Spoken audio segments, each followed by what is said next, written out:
श्रोताओं नमस्कार। छत्तीसगढ़ में लोकसभा चुनाव के तीसरे चरण में आज हुए मतदान पर केंद्रित इस विशेष कार्यक्रम के साथ मैं विकल्प शुक्ला। श्रोताओं, छत्तीसगढ़ में लोकसभा चुनाव के तीसरे चरण के तहत आज 7 संसदीय क्षेत्रों में मतदान संपन्न हो गया है। इसी के साथ राज्य की सभी 11 सीटों पर अब चुनाव संपन्न हो चुका है। आज जिन लोकसभा सीटों पर मतदान हुआ उनमें रायपुर, दुर्ग, बिलासपुर, जांजगीर चांपा, कोरबा, रायगढ़ और सरगुजा शामिल हैं। निर्वाचन आयोग से मिले ताजा आंकड़ों के अनुसार आज इन संसदीय क्षेत्रों में औसत रूप से 67% मतदान दर्ज किया गया है। सबसे अधिक करीब 77% मतदान रायगढ़ में, वहीं कोरबा में लगभग 71, दुर्ग में 67, रायपुर में लगभग 61, सरगुजा में 74, जांजगीर चांपा में 62 और बिलासपुर में लगभग 60% मतदान दर्ज किया गया है। हालांकि ये आंकड़े अंतिम नहीं है और इस मतदान प्रतिशत में बढ़ोतरी हो सकती है। आज हुए मतदान के साथ ही इन लोकसभा क्षेत्रों में जिन 7 क्षेत्रों में आज चुनाव हुआ है वहां पर 168 उम्मीदवारों का चुनावी भाग्य अब ईवीएम में कैद हो गया है।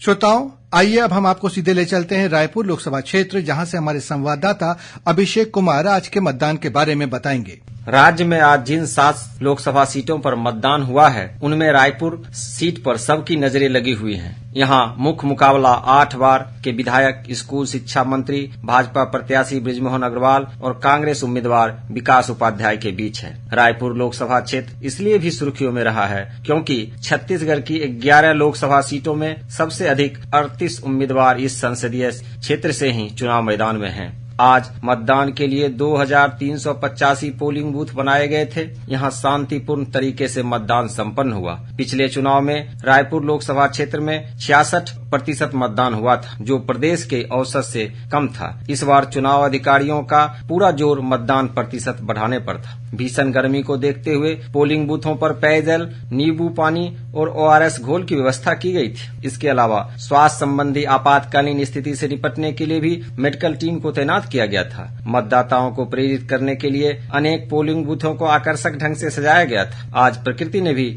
निर्वाचन आयोग का साथ दिया और गर्मी की आशंका को दरकिनार करते हुए सुबह से ही आसमान पर बादल छाए गए। इन बादलों ने मतदाताओं के उत्साह को ठंडा नहीं होने दिया। दोपहर बाद मौसम और भी सुहाना हो गया। घने बादलों के साथ ही तापमान में गिरावट आई। आकाशवाणी समाचार के लिए रायपुर से मैं अभिषेक कुमार। अब पेश है दुर्ग लोकसभा क्षेत्र में आज हुए मतदान के बारे में यह रिपोर्ट।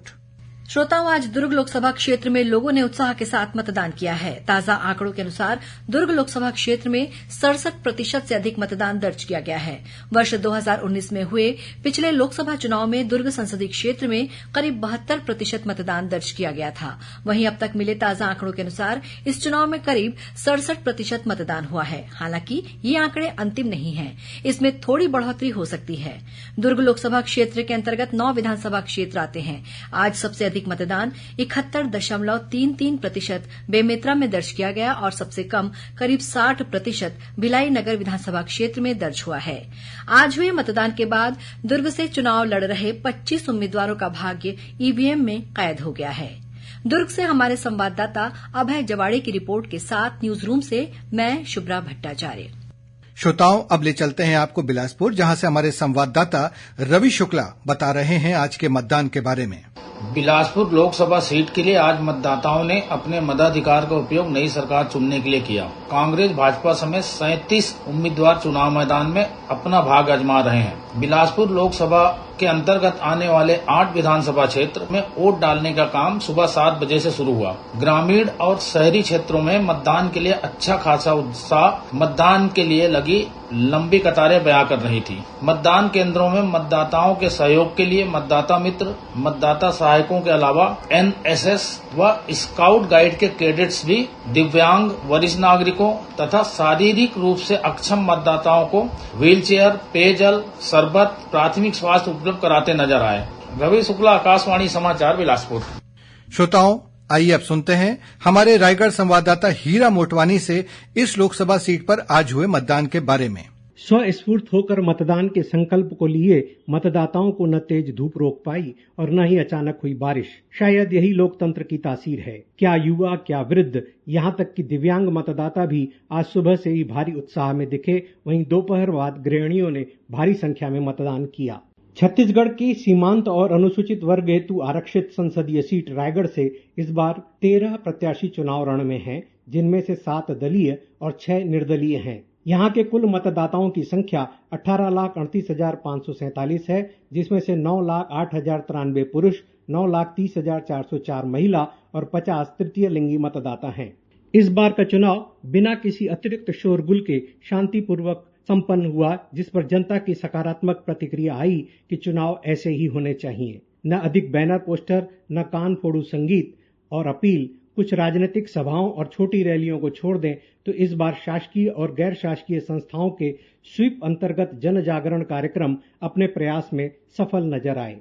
रायगढ़ की सीट पिछले 5 चुनावों से भारतीय जनता पार्टी की सीट रही है, जिसमें 4 बार विष्णुदेव साय, 1 बार गोमती साय विजयी रही हैं। 2019 का पिछला चुनाव भारतीय जनता पार्टी की गोमती साय ने अपने निकटतम प्रतिद्वंदी कांग्रेस के लालजीत सिंह राठिया से 66,027 मतों के अंतर से जीता था। पिछली बार बीजेपी और कांग्रेस में मात्र 4.89% का वोट अंतर था। इस बार दोनों ही पार्टियों ने नए चेहरे मैदान में उतारे हैं। एक ओर जहां बीजेपी ने अपने पुराने कार्यकर्ता राधेश्याम राठिया को आगे किया है, वहीं कांग्रेस ने सारंगढ़ गोंड राज परिवार की सदस्या मेनका सिंह पर भाग्य आजमाया है। बहरहाल जनता का जनादेश ईवीएम में लॉक हो चुका है। अब लोगों को मतगणना का इंतजार है। हीरा मोटवानी, आकाशवाणी समाचार, रायगढ़। श्रोताओं, अब हम सुनते हैं जांजगीर चांपा लोकसभा क्षेत्र के बारे में हमारे संवाददाता राजकुमार साहू की यह रिपोर्ट। जांजगीर चांपा लोकसभा क्षेत्र में मतदाताओं का व्यापक उत्साह नजर आया। सुबह 7 बजे से मतदाताओं ने मतदान शुरू किया, फिर यह सिलसिला लगातार जारी रहा। जिला प्रशासन ने जांजगीर चांपा जिले में 11 आदर्श मतदान केंद्र बनाए थे, जिसे आकर्षक ढंग से सजाया गया था। मतदान केंद्रों को गेरुआ art, rainbow, black and white समेत अलग अलग तरीके से संदेश देने के लिए बनाया गया था, जहां मतदान करने वाले मतदाताओं में गजब का उत्साह देखा गया।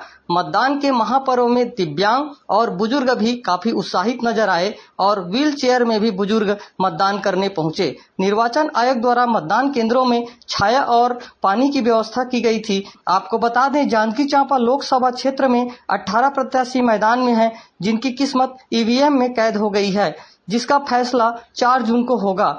राजकुमार साहू, आकाशवाणी समाचार, जांजगीर।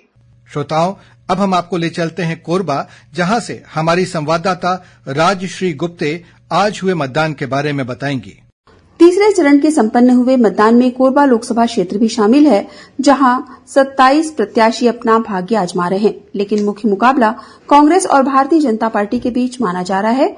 क्षेत्र में 16 लाख मतदाता हैं। आज सुबह से ही मतदाताओं में गजब का उत्साह देखने को मिला, जहां ग्रामीण क्षेत्रों में कई मतदान केंद्रों में महिला मतदाता सुबह 5 बजे से ही कतारें लगाने लगी थी। मतदान के दौरान महिला वोटरों की संख्या पुरुषों के मुकाबले कहीं ज्यादा नजर आई। वहीं जिले के इतिहास का यह पहला मौका है जब पूरा का पूरा शहरी क्षेत्र यानी कोरबा विधानसभा महिला मतदान कर्मियों के हवाले रहा। यहां के 249 मतदान केंद्रों में 1150 महिला मतदान कर्मियों ने मतदान की संपूर्ण प्रक्रिया संपन्न कराई। इसी तरह वन अमले ने भी अपनी अहम भूमिका निभाते हुए हाथी प्रभावित क्षेत्रों में मतदाताओं को संपूर्ण सुरक्षा प्रदान करते हुए कई गाड़ियां लगा रखी थी, जो जंगल के रास्ते मतदाताओं को मतदान केंद्रों तक लाने ले जाने का काम बखूबी करती रही। वहीं आदर्श मतदान केंद्र जो वन क्षेत्रों में आते हैं, वहां मतदान को प्रेरित करने के साथ साथ वनकर्मी जानवरों का मुखौटा लगाकर जल, जंगल, जमीन को बचाने का अनूठा संदेश भी देते रहे। आकाशवाणी समाचार के लिए राजश्री गुप्ते। और श्रोताओं, अब चलते हैं अंबिकापुर। यहां से हमारे संवाददाता आलोक शुक्ला बता रहे हैं सरगुजा लोकसभा क्षेत्र में आज हुए मतदान के बारे में। लोकतंत्र के महापर्व पर आज सरगुजा संसदीय सीट से कई तस्वीरें ऐसी आई जिन्होंने मन मोह लिया। सरगुजा के रामगढ़ में मतदान केंद्र में मादर की थाप पर मनमोहक नृत्य देख मतदाता भी झूम उठे। यहां मतदान केंद्र प्रसिद्ध नाट्यशाला रामगढ़ की सीता बेंगरा गुफा की थीम पर बनाया गया, जो कि आकर्षण का केंद्र रहा। कई हिस्सों में प्रकृति भी लोकतंत्र के महापर्व पर झूमती दिखी। दोपहर होते ही कई जगहों पर बादल छा गए, साथ ही आंधी के साथ बूंदाबांदी भी हुई, जिससे मौसम सुहाना हो गया। आंधी तूफान के कारण कुछ पोलिंग बूथ में अंधेरा भी हुआ, मगर मतदान कर्मियों ने मोबाइल के टार्च की रोशनी में उत्साह के साथ मतदान कराया, जो आज की सबसे अच्छी तस्वीर सामने आई है। राष्ट्रपति के दत्तक पुत्र यानी विशेष संरक्षित जनजाति के पहाड़ी कोरबा भी सरगुजा जिले में भारी संख्या में मतदान किए, ये एक बहुत बड़ी उपलब्धि है। आलोक शुक्ल, आकाशवाणी समाचार, अंबिकापुर। तो श्रोताओं, इसी के साथ हमारा विशेष कार्यक्रम अब संपन्न होता है। अब हम आपसे विदा लेते हैं। नमस्कार।